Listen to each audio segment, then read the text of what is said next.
Hello, next topic is Samcert lending supports to fair trade certified cocoa cooperatives in Sierra Leone. Samcert എന്നറിയപ്പെടുന്നത് ഒരു lending സ്കീമാണ്. Saira Leon എന്ന് പറയുന്ന African രാജ്യത്തെ cocoa cooperative മേഖലയെ develop ചെയ്ത് കൊണ്ടുവരുന്നതിന് വേണ്ടിയിട്ട് ആവശ്യമായിട്ടുള്ള ഫിനാൻഷ്യൽ സപ്പോർട്ട്സും ട്രെയിനിങ് മെത്തേഡ്സും മറ്റു കാര്യങ്ങളൊക്കെ പ്രൊവൈഡ് ചെയ്യുന്നതിന് വേണ്ടിയിട്ടുള്ള ഒരു ലെൻഡിങ് സ്കീമാണ് ഈ സാംസേർട്ട് എന്നറിയപ്പെടുന്നത്. IFAD എന്നറിയപ്പെടുന്ന ഒരു UN ഏജൻസിയാണ് ഈ ഒരു ലെൻഡിങ് സപ്പോർട്ട് സ്കീംസ് സൈറ ലിയോണിൽ നൽകിയിരുന്നത്. അപ്പം ഈ IFAD എന്നറിയപ്പെടുന്നത് international fund for agricultural development എന്നുള്ളതാണ് IFAD എന്നതിൻ്റെ ഫുൾ ഫോം. അപ്പോൾ ഈ ഒരു UN ഏജൻസി മെയിനായിട്ട് സ്പെഷ്യലൈസ് ചെയ്തിരുന്നത് റൂറൽ മേഖലയുടെ ഡെവലപ്മെൻറ്റിന് വേണ്ടിയിട്ടായിരുന്നു. അപ്പോൾ റൂറൽ മേഖലയുടെ ഡെവലപ്മെൻറ്റിന് വേണ്ടിയിട്ട് പ്രവർത്തിക്കുന്ന IFAD എന്ന UN ഏജൻസി സൈറ ലിയോൺ എന്ന ആഫ്രിക്കൻ കൺട്രിയിലെ കൊക്കോ കോഓപ്പറേറ്റീവ് മേഖലയ്ക്ക് ആവശ്യമായിട്ടുള്ള ഫിനാൻഷ്യൽ സപ്പോർട്ടും മറ്റു ട്രെയിനിങ് പ്രോഗ്രാമുകളും ഒക്കെ പ്രൊവൈഡ് ചെയ്യുന്നതിന് വേണ്ടിയിട്ടുള്ള സപ്പോർട്ട് നൽകിയിട്ടുള്ള ഒരു സ്കീമിനെയാണ് നമ്മൾ സാംസേർട്ട് എന്നറിയപ്പെടുന്നത്. ഓക്കെ, സാംസേർട്ട് എന്നതിൻ്റെ full form small holders access to market for certified sustainable product എന്നുള്ളതാണ്. Small holders access to markets for certified sustainable products. Okay, ഇതിൻ്റെ ഷോർട്ട് ഫോം ആയിട്ടാണ് നമ്മൾ സാംസേർട്ട് എന്നറിയപ്പെടുന്നത്. അപ്പോൾ എന്താണ് ഈ ഹെഡിങ്ങിന് താഴെ പറയുന്നതെന്ന് നോക്കാം. In Sierra Leone, SAMCERT is working with IFAD's rehabilitation and community based poverty reduction projects which is focused on achieving significant result in terms of the rehabilitation of cocoa production in that country. ഇപ്പോൾ നമുക്കറിയാം Saira Leon എന്ന് പറയുന്ന African കൺട്രിയുടെ economic ഡെവലപ്മെൻറ്റിന് വളരെയധികം പ്രാധാന്യം വഹിച്ചിരുന്ന ഒരു cooperative മേഖലയാണ് cocoa cooperatives എന്നറിയപ്പെടുന്നത്. അപ്പോൾ ഈ കൊക്കോ കോപ്പറേറ്റീവ് മേഖല 1991 മുൻപ് സൈറ ലിയോൺ എന്ന് പറയുന്ന ആഫ്രിക്കൻ കൺട്രിയിലുണ്ടായ ആഭ്യന്തര കലാപത്തിൻ്റെ ഭാഗമായിട്ട് ആ എക്കണോമിക് സെക്ടറിൽ വലിയ തോതിലുള്ള പ്രശ്നങ്ങളുണ്ടായി. ഓക്കെ, അതിൻ്റെ ഭാഗമായിട്ട് ഈ കൊക്കോ കോപ്പറേറ്റീവ് മേഖല, കൊക്കോ സെക്ടർ തന്നെ ഈ സൈറ ലിയോൺ എന്ന് പറയുന്ന ആഫ്രിക്കൻ കൺട്രിയിൽ വളരെയധികം ഡിസ്ട്രോയിഡായി, തകർന്നുപോയി.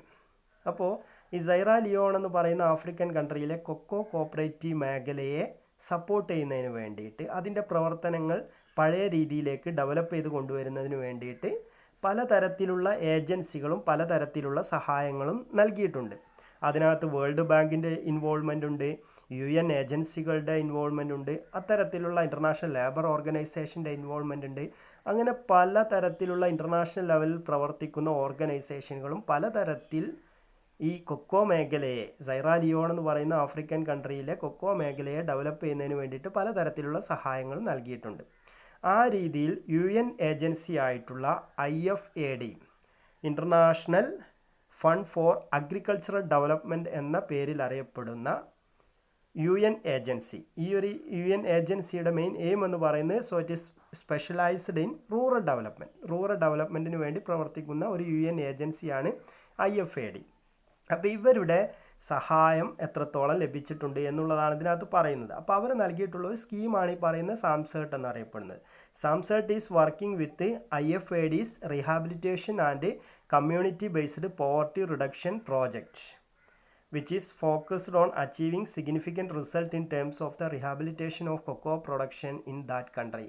അപ്പോൾ അവരുടെ എക്കണോമിക് സെക്ടറിനകത്ത് വളരെയധികം പ്രാധാന്യം വഹിച്ചിരുന്ന ഈ കൊക്കോ പ്രൊഡക്ഷൻ സെക്ടറിനെ എന്ത് ചെയ്യണം, പുനരധിവസിപ്പിച്ച് കൊണ്ടുവരണം, അല്ലേ, പഴയ രീതിയിലേക്ക് മാറ്റിക്കൊണ്ടുവരണം. അത് ആഭ്യന്തര കലാപത്തിൻ്റെ ഭാഗമായിട്ട് 1991 മുൻപുണ്ടായിട്ടുള്ള ആഭ്യന്തര കലാപത്തിൻ്റെ ഭാഗമായിട്ട് അവിടെ വലിയ തോതിൽ ആ മേഖല തകർന്നു. അപ്പോൾ ആ തകർന്ന മേഖലയെ എന്ത് ചെയ്യണം, പുനരധിവസിപ്പിച്ച് കൊണ്ടുവരണം. ഓക്കെ, അതിലൂടെ ആ രാജ്യത്തെ എന്ത് ചെയ്യണം? പോവർട്ടി റിഡക്ഷൻ നടത്തണം, പോവർട്ടി ഇല്ലാതാക്കണം. ഇപ്പം മിക്കവാറും നമുക്കറിയാം തന്നെ ഈ അൺഡെവലപ്ഡ് ആയിട്ടുള്ള രാജ്യങ്ങളാണ് ആഫ്രിക്കൻ കൺട്രീസ് എല്ലാം തന്നെ. അപ്പോൾ അവർ നേരിടുന്ന ഏറ്റവും വലിയൊരു പ്രശ്നമാണ് എന്ത്? പട്ടിണി എന്നുള്ളത്. അപ്പോൾ ഈ പോവർട്ടി റിഡക്ഷൻ എന്നുള്ള രീതിയിൽ അവരുടെ ആ പഴയ കൊക്കോ മേഖലയെ ഡെവലപ്പ് ചെയ്ത് കൊണ്ടുവരുന്നതിന് വേണ്ടിയിട്ടാണ് IFAD ഇത്തരത്തിലുള്ള ഒരു സ്കീം കൊണ്ടുവന്നത്.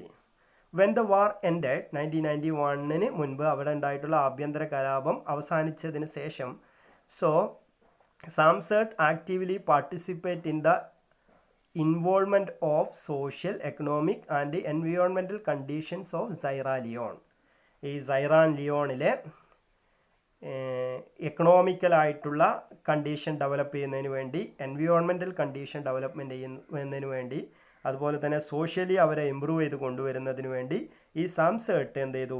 ആക്റ്റീവായിട്ട് സൈറ ലിയോണിൽ പ്രവർത്തിച്ചു എന്നുള്ളതാണ് പറയുന്നത്. അപ്പോൾ എന്തൊക്കെയാണ് അവരവിടെ ഈ കൊക്കോ മേഖലയെയും ഡെവലപ്പ് ചെയ്ത് കൊണ്ടുവരുന്നതിനു വേണ്ടിയും അതിലൂടെ അവിടുത്തെ social, economic and environmental condition പഴയ രീതിയിലേക്ക് മാറ്റുന്നതിന് വേണ്ടിയിട്ടും എന്തൊക്കെയാണ് സാംസർട്ട് ചെയ്തിട്ടുള്ളത് എന്നുള്ളതാണ് നെക്സ്റ്റ് പറയുന്നത്. നോക്കാം. SAMCERT efforts in Sierra Leone. Sierra ലിയോണിൽ സാംസർട്ടിൻ്റെ എഫേർട്ട് എന്തൊക്കെയായിരുന്നു? First one, two conduct training workshops. ഈ മേഖലയിൽ വർക്ക് ചെയ്യുന്ന സ്മോൾ ഹോൾഡേഴ്സിന്, പരമ്പരാഗതമായിട്ട് ഈ മേഖലയിൽ വർക്ക് ചെയ്യുന്ന തൊഴിലാളികൾക്ക് ട്രെയിനിങ് പ്രോഗ്രാമുകളും മറ്റുമൊക്കെ കണ്ടക്ട് ചെയ്തു. Then fair trade price to cocoa product. അവരുടെ ഏറ്റവും പ്രധാനപ്പെട്ട ഉൽപ്പന്നമായിട്ടുള്ള കൊക്കോ പ്രോഡക്റ്റിന് ഒരു ന്യായമായിട്ടുള്ള വില നൽകാൻ തീരുമാനിച്ചു. ദെൻ മറ്റൊന്ന്, organised ICS training workshop. ICS means internal control സിസ്റ്റമാണ്. ഇൻറ്റേർണൽ കൺട്രോൾ സിസ്റ്റം, ആ രീതിയിലുള്ള ഇൻറ്റേർണൽ കൺട്രോൾ സിസ്റ്റം പോലെയുള്ള ട്രെയിനിങ് വർക്ക്ഷോപ്പുകൾ ഓർഗനൈസ് ചെയ്തു. ഓക്കെ. ദെൻ മറ്റൊന്ന്, demonstrated that sustainable certification can be valuable tool for market access and to support fair system of production. ഒരു sustainable ആയിട്ടുള്ള certification നൽകി ഇവരുടെ ഉൽപ്പന്നങ്ങൾക്ക്. അതെന്തിനു സഹായിക്കും? ഇൻ്റർനാഷണൽ മാർക്കറ്റിൽ ഇവരുടെ പ്രോഡക്റ്റുകൾ ഏറ്റവും എഫിഷ്യൻ്റായിട്ട് ഡിസ്ട്രിബ്യൂട്ട് ചെയ്യുന്നതിന് വേണ്ടി സഹായിക്കും. ഇപ്പോൾ നമ്മൾ ഡെൻമാർക്കിലെ ഡയറി കോപ്പറേറ്റീവ് മേഖലയൊക്കെ കുറിച്ച് പഠിച്ച സമയത്ത് നമ്മൾ പറഞ്ഞിട്ടുണ്ടായിരുന്നു. ഡെൻമാർക്കിൽ ഉൽപ്പാദിപ്പിക്കുന്ന ഡയറി പ്രോഡക്റ്റുകൾ മറ്റ് വിദേശ രാജ്യങ്ങളിലേക്ക് കയറ്റി അയക്കുന്നതിന് വേണ്ടിയിട്ടും അവിടെ ഏറ്റവും എഫിഷ്യൻ്റായിട്ട് മാർക്കറ്റ് ചെയ്യുന്നതിന് വേണ്ടിയിട്ടുമൊക്കെ അവരുടെ പ്രോഡക്റ്റുകൾക്ക് അവർ ലർ ബ്രാൻഡ് എന്ന് പറയുന്ന ഒരു ബ്രാൻഡ് ഉപയോഗിച്ചിരുന്നു. ഓക്കെ. അതുപോലെ തന്നെ ഇവരുടെ കൊക്കോ ഉൽപ്പന്നങ്ങൾ മറ്റും വിദേശ രാജ്യങ്ങളിലേക്ക് മാർക്കറ്റ് ചെയ്യുന്നതിന് വേണ്ടിയിട്ടൊക്കെ ഒരു വാല്യുബിൾ ടൂളായിട്ട് ഇവരെന്ത് ചെയ്തു? To demonstrated that a sustainable certification. അവരുടെ കൃത്യമായിട്ടുള്ള ഒരു ഇൻ്റർനാഷണൽ ലെവലിൽ അവരുടെ പ്രോഡക്റ്റുകൾ മാർക്കറ്റ് ചെയ്യുന്നതിന് വേണ്ടി ഒരു സസ്റ്റൈനബിൾ ആയിട്ടുള്ള സർട്ടിഫിക്കേഷൻ അവർ പ്രോഡക്റ്റുകൾക്ക് നൽകി. എന്തിനു വേണ്ടിയിട്ടാണ്? ടു സപ്പോർട്ട് ഫെയർ എന്നാണ്, അവിടെ ഫെയർ എന്നാണ് കൊടുത്തിട്ടുള്ളത്, ഫെയർ സിസ്റ്റം ഓഫ് പ്രൊഡക്ഷൻ എന്നുള്ളതാണ്. ഒരു ഫെയർ ആയിട്ടുള്ള പ്രൊഡക്ഷൻ സിസ്റ്റം നടത്തുന്നതിന് വേണ്ടി, സപ്പോർട്ട് ചെയ്യുന്നതിന് വേണ്ടി, അതുപോലെ തന്നെ അവരുടെ പ്രോഡക്റ്റുകൾ മാർക്കറ്റ് ചെയ്യുന്നതിന് വേണ്ടിയിട്ടുള്ള ഒരു വാല്യുബിൾ ടൂളായിട്ട് ഒരു സസ്റ്റൈനബിൾ സർട്ടിഫിക്കേഷൻ അവരുടെ പ്രോഡക്റ്റുകൾക്ക് നൽകി. ഇത്തരത്തിലുള്ള സപ്പോർട്ടീവ് സിസ്റ്റംസ്, സപ്പോർട്ടിംഗ് ആയിട്ടുള്ള ആക്ടിവിറ്റീസ് എല്ലാം ഈ സാംസർട്ട് എന്ന് പറയുന്ന പദ്ധതിയിലൂടെ IFAD എവിടെ നടപ്പിലാക്കി? സൈറ ലിയോണിൽ നടപ്പിലാക്കി. ഇതാണ് സൈറ ലിയോണിലെ സാംസർട്ടിൻ്റെ ഓപ്പറേഷൻ എന്ന് പറയുന്നത്. ഈ ഹെഡിനകത്ത് ഇതാണ് പറയുന്നത്: SAMCERT lending support for fair trade certification cocoa cooperatives in Sierra Leone. Sierra ലിയോണിലെ കൊക്കോ കോപ്പറേറ്റീവ് ഉൽപ്പന്നങ്ങൾ, കൊക്കോ കോപ്പറേറ്റീവ് മേഖലയിൽ ഉൽപ്പാദിപ്പിക്കുന്ന കൊക്കോ ഉൽപ്പന്നങ്ങൾ വിദേശ രാജ്യങ്ങളിലേക്കും മറ്റും എഫിഷ്യൻ്റായിട്ട് കയറ്റുമതി എക്സ്പോർട്ട് ചെയ്യുന്നതിന് വേണ്ടി മറ്റു കാര്യങ്ങൾ നടത്തുന്നതിന് വേണ്ടിയിട്ട് എന്ത് ചെയ്തു? ഒരു ഫെയർ ട്രേഡ് സർട്ടിഫിക്കേഷൻ നടപ്പിലാക്കി. ഓക്കെ. അത്തരത്തിൽ IFAD സൈറ ലിയോണിൽ നടപ്പിലാക്കിയിട്ടുള്ള ഒരു പ്രോഗ്രാമിനെയാണ് നമ്മൾ സാംസർട്ട് എന്നറിയപ്പെടുന്നത്. സാംസർട്ടിൻ്റെ full form small holders access to market for certified sustainable products. Okay. ഇതാണ് ഹെഡിനകത്ത് പറയുന്നത്. വളരെ സിമ്പിളായിട്ടുള്ള ചെറിയൊരു ഹെഡിങ് ആണ്. ഓക്കെ. ബാക്കി കാര്യങ്ങൾ നമുക്ക് നെക്സ്റ്റ് ക്ലാസ് ഡിസ്കസ് ചെയ്യാം. Okay, thank you.